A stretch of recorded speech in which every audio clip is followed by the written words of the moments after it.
Et notre invité du jour, c'est Baptiste Savignac, journaliste au Dauphiné à Chamonix. Bonjour Baptiste. Bonjour. Merci beaucoup d'être avec nous sur le plateau de la Radio des Ours ce matin. On va parler de ton travail dans la vallée durant cette interview, mais avant de parler de ton travail, est-ce que tu peux nous parler de toi? Comment t'en es arrivé à être journaliste du coup au Dauphiné ici dans la vallée et quelle formation t'as suivi pour en arriver là? Alors moi, en fait, j'ai toujours voulu être journaliste. Enfin, assez vite, j'ai toujours voulu être un peu au cœur de l'action et raconter des histoires des autres à ma place. Et donc, j'ai assez rapidement, me suis engagé dans des études pour faire ce métier. Et donc, j'ai d'abord fait une licence, en fait, parce que la plupart des écoles se passent en bac+3. Donc, il faut bien occuper tes 3 années. Moi, j'ai fait une licence d'histoire à Paris, parce que je viens de région parisienne. Faut pas trop le dire à Chamonix, mais voilà. Et puis, je suis allé à l'école de Marseille, qui est une des écoles reconnues en France pour enseigner le journalisme. Et c'est 2 années de master. Et après ça, on sort diplômé et on essaie de trouver du boulot dans les rédactions. Et moi, j'ai eu la chance, en fait, d'avoir un de mes enseignants à Marseille, qui est journaliste ici aussi au Dauphiné Libéré. Et lui, il couvre plutôt le secteur de Genève. Et il savait que j'avais un grand amour pour la montagne. Et il m'a proposé de venir dans la région parce qu'il savait qu'il y avait à l'époque un plan de départ volontaire au journal. Donc il y avait l'opportunité pour des petits jeunes comme moi de rejoindre l'équipe. Au départ, c'était pour 3 mois et en fait, on est tellement bien ici que je suis jamais parti. Mm. Et en école de journalisme, on a aussi le choix voilà, de s'orienter vers des titres de presse locaux, nationaux. Toi, tu as toujours eu cette envie de travailler au local? Pas nécessairement. D'ailleurs, j'ai même fait plutôt une spécialité de télé au départ. C'est plus en fait en préparant des concours et en faisant des stages que je me suis rendu compte que j'aimais quand même beaucoup écrire. Et puis en fait, c'est le média peut-être que je pratiquais le plus au quotidien. Enfin, je m'informais en lisant beaucoup. Donc voilà, puis c'est aussi les rencontres justement qui m'ont poussé à atterrir dans la presse quotidienne régionale et j'en suis très heureux en fait. Mm. T'en es très heureux justement à cause de ce côté proche des gens, de connaissance du territoire, où t'es pas envoyé peut-être à droite à gauche sur des territoires finalement que tu connais pas très bien. Exactement ça, je pense que on le mesure pas forcément partout de la même manière, mais dans une vallée comme la vallée de Chamonix, c'est quand même un petit microcosme. Mais en fait, on a beaucoup de retours sur ce qu'on écrit, on vit le territoire, et donc, mine de rien, on est quand même conscient de beaucoup de problématiques. Nous, on voit souvent à Chamonix arriver des journalistes de Paris qui mettent les pieds dans le plat, connaissent pas trop le territoire et qui manquent parfois de tact sur certains sujets où il y a des choses qui leur échappent. Là, c'est vrai qu'on a un peu cette expertise qui est agréable. Et puis l'autre chose qui me semble importante de dire quand on est journaliste de PQR, c'est que par rapport à beaucoup de grands médias nationaux où en fait on a des spécialités, on peut travailler faits divers, justice, l'économie, voilà. Là, notre spécialité, c'est vraiment la zone géographique. Et donc, en fait, dans cette zone géographique, on a une diversité de sujets qui est assez folle. Enfin, on peut un jour couvrir un sujet en montagne. Hier, moi, j'étais au lac glaciaire des Bossons pour le chantier qui est en ce moment. Ça peut être un conseil municipal un peu rébarbatif le soir. Vraiment, ça, c'est très stimulant. Mm. Et tu es basé dans la vallée de Chamonix, tu couvres quel territoire? Juste la vallée de Chamonix ou tu t'étends un- Alors, en fait, moi, je suis vraiment le journaliste en poste en permanence dans la vallée de Chamonix, donc qui couvre les 4 communes de la communauté de communes. Mais on fonctionne par on est trois en fait pour couvrir une zone un peu plus large qui regroupe aussi le pays du Mont-Blanc. Donc j'ai un collègue qui lui est à temps plein sur le pays du Mont-Blanc et j'en ai un autre qui navigue un peu entre les deux. Et naturellement, comme on est trois, qu'on est un quotidien, il faut qu'il y ait quelqu'un tous les jours. Et donc, grosso modo, on travaille un week-end sur trois. Et les week-ends où on travaille, on récupère toute la zone. Donc ça peut m'arriver de travailler un peu à Megève, Saint-Gervais, voilà. Mais c'est bien de voir autre chose aussi de temps en temps. Mm. Et à quelle fréquence du coup tu produis des articles, du contenu pour le Dauphiné? Est-ce que c'est fixe? Est-ce que ça varie selon l'actu? Ça varie pas mal selon l'actu, selon la pagination aussi, mais ça c'est à nous de la préparer en amont, en fait la veille de chaque journée, on estime à peu près le nombre de pages dont on a besoin. Et en fonction de ça, il faut bien remplir le journal. Donc oui, on doit produire pas mal. Moi, je dirais qu'en moyenne, j'écris 3-4 articles par jour, mais de taille très variable en fait. Ça dépend effectivement de la richesse de l'actualité aussi. Mais on pourra peut-être parler après justement du choix des sujets. Mm. Mais ce qu'il faut dire aussi, c'est qu'on n'est pas tout seul, nous les journalistes salariés, à remplir les pages. On s'appuie aussi sur une équipe de correspondants qui sont eux, du coup, des indépendants en fait, qui sont rémunérés à l'article et qu'on envoie là où on peut pas être, parce qu'on peut pas être partout, ça c'est sûr. Il y en a dans la vallée de Chamonix, du Il y coup. en a dans la vallée de Chamonix. Moi, je me suis entouré un peu d'une équipe. Il y en a 6 ou 7 de Ah, réguliers, quand même, ouais. Et bon, ils travaillent tous. C'est souvent une activité à côté, hein, mais ils travaillent tous régulièrement. Et c'est vraiment, enfin, sans eux, il y a pas de page locale et il y a presque pas de journal, quoi. Mm. Et tu l'évoquais du coup, ce choix des sujets, peut-être qu'on peut en parler maintenant. Comment se fait le choix des sujets? Parce que des fois, oui, l'actualité est quand même assez dense. Comment vous sélectionnez? Est-ce que vous en débattez? Comment ça se passe? Et typiquement, là, en ce moment, dans la période estivale à Chamonix, on n'a pas trop de questions à se poser. On s'en pose quand même, mais il y a tellement une grande richesse d'événements qu'en fait, on sait qu'il va falloir parler de ceci, cela. Il y a des grands chantiers d'altitude, il y a plein de choses. Donc, on a des grandes lignes du programme et tous les matins, on fait le point avec les collègues pour se dire, bon, là, c'est vraiment la priorité d'annoncer tel événement. Aujourd'hui, il y a la venue d'un politique, du préfet, on va couvrir ceci, cela. Puis, il y a des périodes un peu plus creuses. Et alors, dans les périodes un peu plus creuses, ça nous permet aussi d'avoir des idées, de faire peut-être des portraits de gens qu'on a envie de mettre en avant, des histoires. Donc on est rythmé comme ça par un calendrier événementiel, mais on est aussi assez libre de choisir nos sujets quand on a un peu plus de temps. Et puis ce qui est vrai, c'est que nous, on a toujours un œil quand même sur l'actualité nationale. Mhm. Et qu'on essaye de décliner localement le plus souvent possible. D'accord. Je peux donner un exemple. Bon, là, on l'a pas rédigé encore, mais il y a la semaine dernière, on a appris que le gouvernement allait mettre en place des nouvelles mesures sur le logement. Mm. Ici, le logement, c'est une des problématiques principales. On sait déjà que dans les semaines à venir, on va traiter cette problématique. D'accord. Et est-ce qu'au Dauphiné Libéré, il y a une ligne éditoriale spécifique pour nos auditeurs et nos auditrices qui savent pas ce que c'est une ligne éditoriale?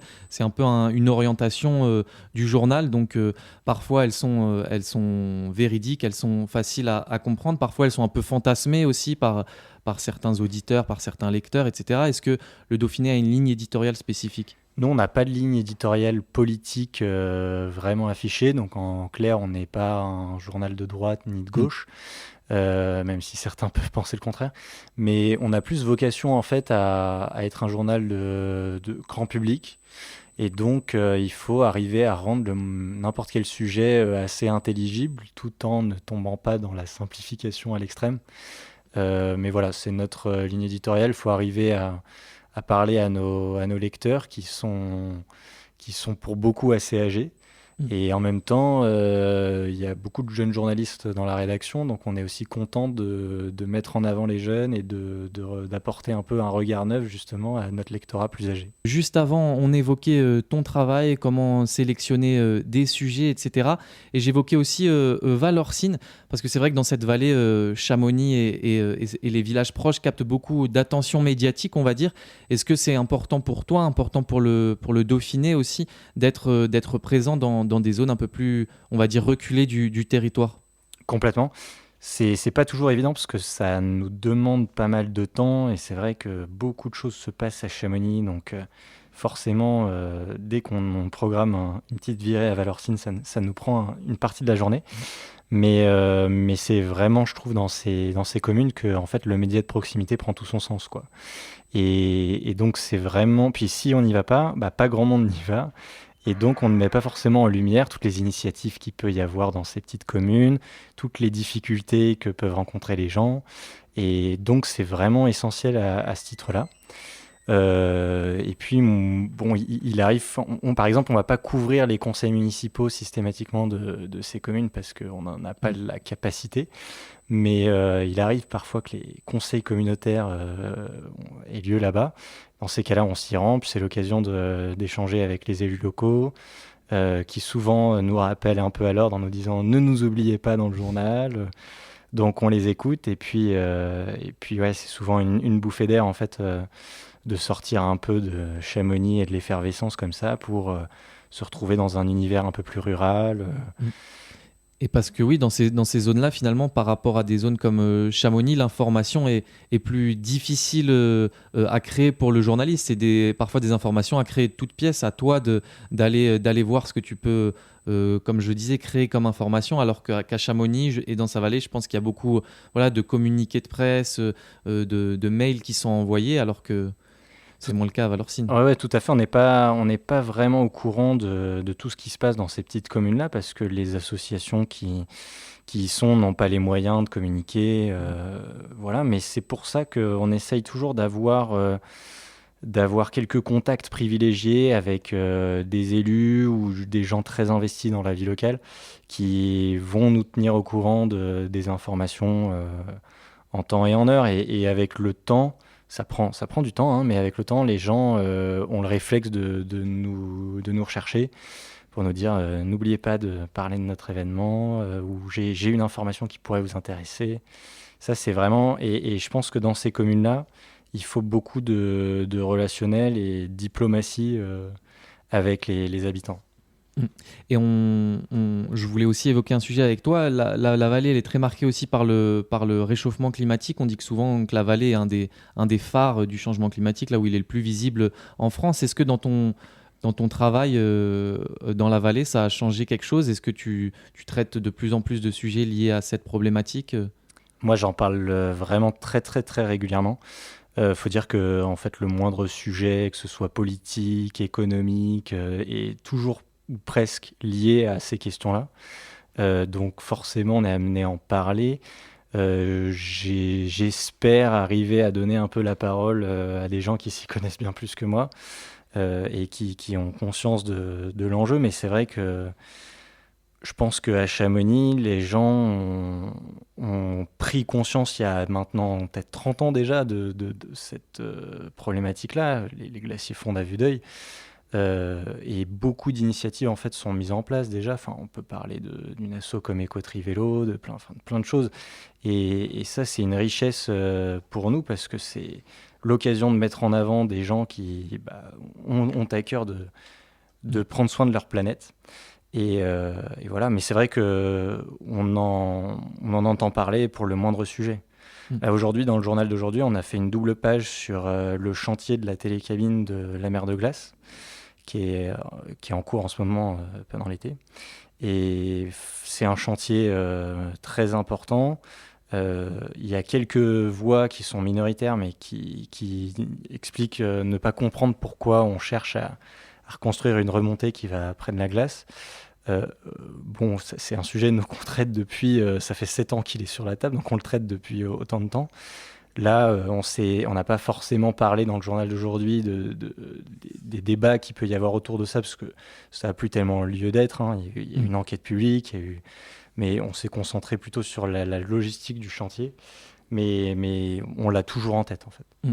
Oui, je te pose cette question parce que c'est finalement une question pas si évidente pour tous les titres de presse, notamment régionaux. Moi qui viens de la région toulousaine aussi, la Dépêche, par exemple, a été accusée plusieurs fois de pas s'investir dans ces sujets. Mais tu me le disais avant, du coup, le Dauphiné traite de ces sujets, notamment même le lac glaciaire des Bossons. Finalement, tout est lié dans la vallée. Tout est assez lié, mais pour défendre un peu la maison qui m'emploie, il y a quelques années, on a lancé un petit supplément qui s'appelle Ici on agit. On essaye vraiment en fait de prendre un peu ce penchant du journalisme environnemental en fait, Mm. et je pense que c'est indispensable aujourd'hui de le faire parce que on voit bien que même s'il y a une prise de conscience collective, il se passe quand même peu de choses derrière, quoi. Et donc c'est à nous aussi de remettre les élus face à leurs responsabilités, toujours bien sûr en respectant la règle du contradictoire, hein, mais c'est essentiel. Et puis pour des jeunes journalistes, et on est pas mal dans la rédaction, qui ont grandi avec ces problématiques-là et qui font attention à leur empreinte carbone. Enfin, on essaye, dans la mesure du possible, d'aller en reportage à vélo. Voilà. Forcément, on va s'y intéresser de près. Mm. Et ces sujets, ils intéressent aussi les médias nationaux. On en parlait avant. Parfois, il y a des journalistes de Paris qui descendent. Est-ce que dans ces cas-là, tu peux être consulté par des médias nationaux ou des journalistes qui connaissent pas trop le territoire pour ton expertise justement dans la vallée de Cham? Oui, il y en a souvent qui nous sollicitent pour des contacts ou pour comprendre l'animosité qu'il peut y avoir entre des élus locaux que eux ne vont pas comprendre de prime abord, mais qui est essentiel à cerner. Donc ça, c'est vrai que parfois on fait un peu le lien. Puis il y en a qui jouent le jeu et qui aussi nous citent dans leurs papiers. Donc ça met en avant aussi notre travail et ça, on est plutôt content quand ils le font. Mm. Une dernière question, tu l'as évoqué en partie, notamment avec le lac glaciaire des Bossons, mais c'est quoi les gros sujets qui agitent le territoire en ce moment et que vous avez ou que vous allez traiter avec le Dauphiné? Bah là, on sort d'une séquence particulièrement éprouvante sur le Tour de France. Mm. 4 jours dans le pays du Mont-Blanc, c'était costaud. Et donc forcément, on en a beaucoup parlé d'un point de vue sportif, mais aussi on a parlé des retombées économiques, de vraiment plein de choses différentes. Là, on entre dans le mois d'août. Il y a plein de, j'en parlais un peu, mais de grands chantiers d'altitude qui sont en cours. On peut parler du chantier de la télécabine de la mer de glace, mais il y a aussi des travaux au tramway du Mont Blanc, au Grand Montet. Ça, c'est des choses qu'on va être amené à couvrir dans l'été. Et puis, l'été, c'est le marathon événementiel chamoniard, hein. Et donc, on a bientôt la fête des guides. On a aussi quelques gros sujets politiques à venir. Le 7 août, par exemple, il y a un conseil communautaire où les élus vont devoir choisir le futur opérateur des transports publics pour les prochaines années. Donc ça, on va scruter ça avec attention. Et puis les deux autres sujets qu'on peut mentionner, c'est forcément les 20 ans de l'UTMB, fin août, où là, pareil, ça va, comme toujours, ramener beaucoup de monde, mais nous, ça nous demande pas mal de boulot aussi, parce qu'entre l'événement, les gens qui critiquent l'événement, on a beaucoup de pain sur la planche. Et puis le dernier sujet, c'est la fermeture du tunnel qui interviendra juste après, pour 3 mois et demi.